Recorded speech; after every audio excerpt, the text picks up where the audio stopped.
būtina praleis važiuoja. Taip, ir labai pavojinga. Vienas suka, o kitas jau už jo nugaros šauna. Busiukas pasuko, o ten jau Porsche lekia. Tai čia būna tų.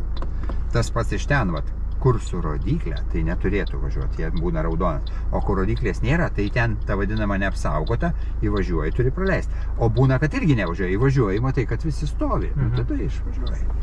Ir dar... Šiaip iš šitos pusės šviesoforas ilgai dega.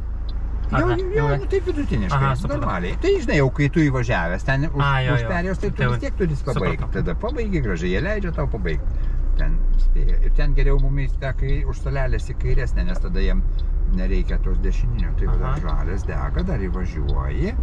Dar žalės dega, dar biškai važiuoja giliau. Ir tas BMW'as, kur čia važiuoja, čia dar biškai giliau.